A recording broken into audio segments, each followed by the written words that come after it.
नमस्कार, मेरा नाम है अनविका। बिहार का न्यूज में स्वागत है। आज 19 दिसंबर दिन गुरुवार है। खबरों की ओर बढ़ने से पहले हेडलाइन को देख लेते हैं। दिसंबर में नहीं पड़ेगी कड़ाके की ठंड, तापमान रहेगा सामान्य। 1 फीट का रोशनदान तोड़कर लॉकअप से भागा प्रेमी। बॉयफ्रेंड के लिए बीच सड़क पर भिड़ी लड़कियां। पटना में बीजेपी कांग्रेस कार्यकर्ताओं में चली लाठियां। ये कतई बर्दाश्त के काबिल नहीं है। चिराग पासवान ने राहुल गांधी पर लगाए गंभीर आरोप। चलिए अब बढ़ते हैं टॉप 18 खबरों की ओर। नीतीश कुमार की कैबिनेट ने बिहार के शिक्षकों के लिए विशिष्ट शिक्षक नियमावली को मंजूरी दी है, जिससे सक्षमता परीक्षा अब 3 के बजाय साल में 5 बार आयोजित होगी। यह बदलाव शिक्षकों को अधिक मौके और बेहतर तैयारी का समय देगा, जिससे शिक्षा के स्तर को सुधारने में मदद मिलेगी। इसके अलावा अनुशासन बनाए रखने के लिए शिक्षकों के ट्रांसफर से जुड़े नए नियम लागू किए गए हैं। यह फैसला 44 एजेंडों पर चर्चा के बाद कैबिनेट बैठक में लिया गया, जो शिक्षा और अन्य क्षेत्रों में विकास को गति देगा। पटना में सदाकत आश्रम के बाहर बीजेपी और कांग्रेस कार्यकर्ताओं के बीच झड़प हुई, जिसमें लाठियां चली और स्थिति तनावपूर्ण हो गई। भिड़ंत का कारण राजनीतिक आरोप प्रत्यारोप और बीजेपी युवा मोर्चा के प्रदर्शन की योजना बताया जा रहा है। पुलिस ने मौके पर पहुंचकर हालात को काबू में किया, लेकिन घटना का वीडियो वायरल होने से राजनीतिक गर्मागर्मी और बढ़ गई। कांग्रेस ने बीजेपी के प्रदर्शन का विरोध करते हुए सख्त कार्रवाई की चेतावनी दी है, जिससे बिहार का राजनीतिक माहौल और तनावपूर्ण हो गया है। मुजफ्फरपुर में काजी मोहम्मदपुर थाना क्षेत्र के पास 2 लड़कियों के बीच सड़क पर लड़ाई का वीडियो वायरल हो गया है, जिसमें वे चप्पल और थप्पड़ों से एक दूसरे पर हमला करती नजर आ रही हैं। लड़ाई का कारण एक लड़के को बताया जा रहा है, जिसे दोनों अपना बॉयफ्रेंड मानती थीं। घटना के दौरान स्थानीय लोगों की भीड़ जमा हो गई, लेकिन पुलिस सक्रिय नहीं दिखी और लड़कियां मौके से भाग गईं। इस घटना ने सोशल मीडिया पर बहस छेड़ दी है, जहां कुछ इसे मनोरंजन तो कुछ इसे युवाओं के गलत व्यवहार का उदाहरण मान रहे हैं।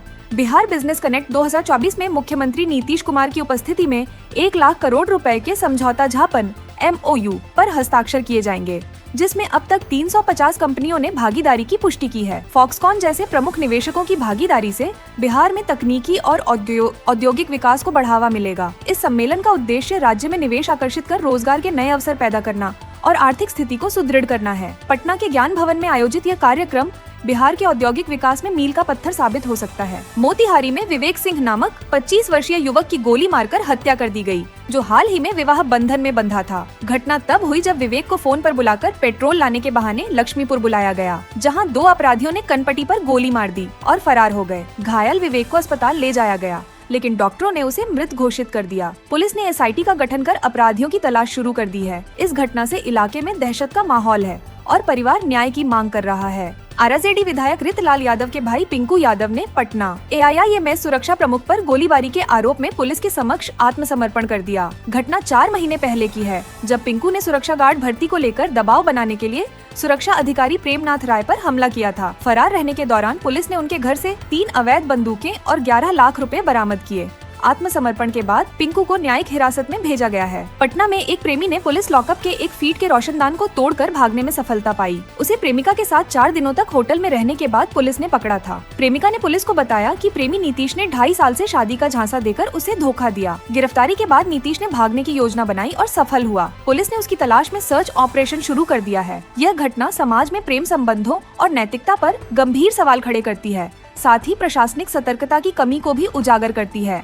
बिहार में पकड़ुआ विवाह की प्रथा, जो 1980 के दशक से चली आ रही है, ने हाल के दिनों में फिर से ध्यान आकर्षित किया है। पहले जहां यह प्रथा दहेज प्रथा और सरकारी नौकरियों की खोज से जुड़ी थी, अब यह प्रेम संबंधों के कारण बढ़ती दिख रही है। हालिया मामलों में एक BPSC शिक्षक और नालंदा के अदालत मुंशी को जबरन शादी के लिए मजबूर किया गया। अब परिवार प्रेम संबंधों का उपयोग भी जबरन शादी करवाने के लिए कर रहे हैं। इस प्रथा ने सामाजिक और नैतिक संकट को गहरा कर दिया है, जिससे इसे रोकने के लिए कानूनी और सामाजिक कदमों की सख्त जरूरत है। राजद प्रमुख लालू प्रसाद यादव ने केंद्रीय गृह मंत्री अमित शाह पर आरोप लगाते हुए कहा कि वह पागल हो गए हैं और राजनीति छोड़ देनी चाहिए। ये टिप्पणी शाह द्वारा बाबा साहब आम्बेडकर के बारे में की गई एक विवादित टिप्पणी के बाद आई, जिसमें उन्होंने कहा था कि अम्बेडकर बोलना आजकल फैशन बन गया है। लालू ने इसे अपमानजनक करार दिया और शाह को अम्बेडकर से नफरत करने का आरोप लगाया। इस पर दिल्ली के मुख्यमंत्री अरविंद केजरीवाल ने बिहार और आंध्र प्रदेश के CM से बीजेपी से समर्थन वापस लेने की अपील की। इस विवाद ने बिहार में राजनीतिक माहौल को गरमा दिया और राजद कार्यकर्ताओं ने विरोध प्रदर्शन भी किया। हाल की घटनाएं बिहार में बढ़ते अपराधों को उजागर करती है, जैसे पटना के बिक्रम थाना क्षेत्र में 26 वर्षीय महिला के साथ 4 युवकों द्वारा सामूहिक बलात्कार और एक अन्य घटना में दोस्त को 250 रुपए के विवाद पर चाकू से गोदने की घटना। महिला ने शोर मचाने की कोशिश की, लेकिन कोई मदद नहीं आई। और पुलिस ने आरोपी की पहचान कर छापेमारी शुरू कर दी। वहीं चाकू से गोदने की घटना में पुलिस ने आरोपी को गिरफ्तार कर लिया। ये घटनाएं समाज के नैतिक मूल्यों पर सवाल उठाती हैं और बिहार में बढ़ते अपराधों को लेकर गंभीर चिंता पैदा करती है, जिससे सख्त कानून और सामाजिक जागरूकता की आवश्यकता है। हाल ही में मौसम के आंकड़ों के अनुसार दिसंबर 2024 में कड़ाके की ठंड की संभावना नहीं है और तापमान सामान्य रहेगा। इस दौरान अधिकांश क्षेत्रों में तापमान औसत से थोड़ा ऊपर रह सकता है, जिससे ठंड का प्रभाव कम होगा। हालांकि कुछ स्थानों पर हल्की ठंड हो सकती है, लेकिन यह व्यापक नहीं होगी।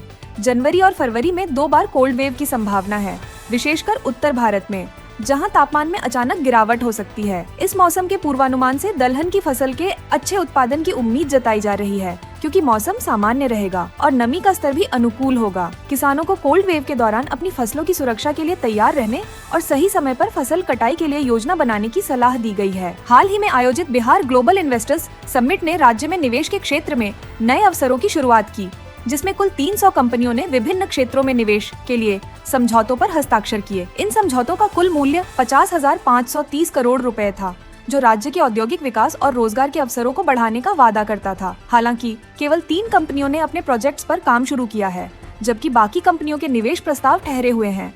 अडानी समूह, जो इस समिट में प्रमुख निवेशक था, ने विभिन्न परियोजनाओं के लिए प्रतिबद्धता जताई, लेकिन अन्य कंपनियों की गतिविधियां धीमी हैं। इससे यह सवाल उठता है कि क्या बिहार में निवेश का वास्तविक लाभ होगा? सरकार को निवेशकों के साथ समन्वय स्थापित करने और कार्यान्वयन में तेजी लाने के लिए ठोस योजनाएं बनानी होंगी। पॉक्सो अधिनियम का गलत इस्तेमाल बढ़ता जा रहा है, जिससे निर्दोष लोगों को झूठे आरोपों में फंसाया जा रहा है। हाल ही में दिल्ली की अदालत ने एक महिला को अपनी बेटी के साथ बलात्कार का झूठा आरोप लगाने के लिए दोषी ठहराया। महिला ने संपत्ति विवाद सुलझाने के लिए यह आरोप लगाया था। अदालत ने उसे 1 लाख रुपए का जुर्माना भी लगाया। एक और मामला में युवक युवती के बीच पंचायत में 6 लाख रुपए की डील हुई, जिसके बाद झूठी रिपोर्ट दर्ज की गई। इन घटनाओं ने पॉक्सो अधिनियम के गलत इस्तेमाल और समाज में उत्पन्न अन्याय को उजागर किया है, जिसे रोकने के लिए ठोस कदम उठाने की जरूरत है। पटना में चल रहे डबल डेकर फ्लाईओवर के निर्माण कार्य में तेजी से प्रगति हो रही है। इस फ्लाईओवर की कुल लंबाई 2.2 किलोमीटर है, जिसमें से 40 स्पैन अब तक सफलता पूर्वक चढ़ाए जा चुके हैं। निर्माण कार्य का 93% हिस्सा पूरा हो चुका है और फ्लाईओवर के अप्रोच पथ का काम भी 60% तक पूरा हो चुका है। इसके साथ ही प्रभावित 51 दुकानों को नए स्थान पर शिफ्ट करने का निर्देश दिया गया है। फ्लाईओवर का निर्माण कार्य फरवरी 2025 तक पूरा होने की उम्मीद है, जो पटना के नागरिकों के लिए यातायात में सुधार और सुविधा लाएगा। बिहार में एक बड़ा साइबर फ्रॉड सामने आया है, जिसमें तेलंगाना आधारित गिरोह ने लोन दिलाने के नाम पर करीब 2000 लोगों से 5 करोड़ रुपए की ठगी की। यह गिरोह सोशल मीडिया और ऑनलाइन प्लेटफॉर्म के जरिए फर्जी विज्ञापन से ग्राहकों को आकर्षित करता था और उनसे विभिन्न शुल्क वसूलता था। पुलिस ने गिरोह के सरगना गोपाल कुमार सहित 6 आरोपियों को गिरफ्तार किया और उनके पास से कई फर्जी दस्तावेज, मोबाइल फोन और लैपटॉप बरामद किए। पटना साइबर थाना पुलिस ने इस मामले में तेजी से कार्रवाई की और जनता से सतर्क रहने की अपील की है। ये घटना साइबर अपराधों के बढ़ते खतरे को दर्शाती है और लोगों को वित्तीय लेन देन में सावधानी बरतने की जरूरत को उजागर करती है। बिहार के जल संसाधन मंत्री विजय चौधरी ने केंद्रीय वित्त मंत्री निर्मला सीतारमण से मुलाकात की और बाढ़ नियंत्रण योजनाओं के लिए 6,650.33 करोड़ रुपए की वित्तीय सहायता की मांग की। उन्होंने बताया कि बिहार में बाढ़ प्रबंधन और बराज निर्माण के लिए केंद्र सरकार ने 11,500 करोड़ रुपए की मदद का वादा किया था। बिहार में हाल ही में नेपाल में हुई बेमौसम वर्षा से नदियों का जल स्तर तेजी से बढ़ा, जिससे बाढ़ की स्थिति उत्पन्न हुई। चौधरी ने बाढ़ से सुरक्षा के लिए तटबंधों के उच्चीकरण, चौड़ीकरण और सुदृढ़ीकरण की आवश्यकता को प्रमुखता से रखा और इन योजनाओं के त्वरित कार्यान्वयन की मांग की। यदि यह योजना सफलतापूर्वक लागू होती है तो इससे बाढ़ के प्रभावी प्रबंधन में मदद मिलेगी और जनहानि कम होगी। चिराग पासवान ने कांग्रेस नेता राहुल गांधी पर गंभीर आरोप लगाते हुए कहा कि गांधी के नेतृत्व और उनके हालिया राजनीतिक भाषण बर्दाश्त के काबिल नहीं है। पासवान ने आरोप लगाया कि गांधी और उनके परिवार ने सत्ता में रहते हुए समाज के कमजोर वर्गों के लिए कोई ठोस कदम नहीं उठाया और केवल सत्ता का लाभ उठाया। उन्होंने कहा कि राहुल गांधी को संविधान और समाज के प्रति अपनी जिम्मेदारी का निर्वाह करना चाहिए। चिराग ने राहुल की नीतियों को आलोचना करते हुए कहा कि ये देश की प्रगति के लिए हानिकारक है। यह विवाद राजनीतिक प्रतिद्वंद्विता को और गहरा करता है और इस पर राहुल गांधी की प्रतिक्रिया महत्वपूर्ण होगी। बिहार के औरंगाबाद जिले में बाप बेटी द्वारा अवैध हथियार बेचने का मामला सामने आया है, जिसमें पुलिस ने दोनों को गिरफ्तार कर लिया। आरोपी सुभाष यादव 55 और उसकी बेटी पिंकी देवी 27 लंबे समय से अवैध हथियारों और कारतूसों की तस्करी में संलग्न थे। पुलिस ने छापेमारी के दौरान कुछ जिंदा कारतूस बरामद किए। हालांकि अधिकांश हथियार बेचे जा चुके थे। दोनों ने कबूल किया कि वे अपराधियों को हथियार सप्लाई करते थे। यह मामला अवैध हथियारों के बढ़ते कारोबार और समाज में सुरक्षा की चिंता को उजागर करता है। पुलिस अब इस नेटवर्क की गहन जांच कर रही है। खबरों का सिलसिला यहीं तक। बिहार की तमाम खबरों की जानकारी के लिए हमारे चैनल को सब्सक्राइब कर लें, जिससे हमारे न्यूज़ की नोटिफिकेशन आपको पता चल जाए। धन्यवाद। जय हिंद, जय भारत, जय बिहार।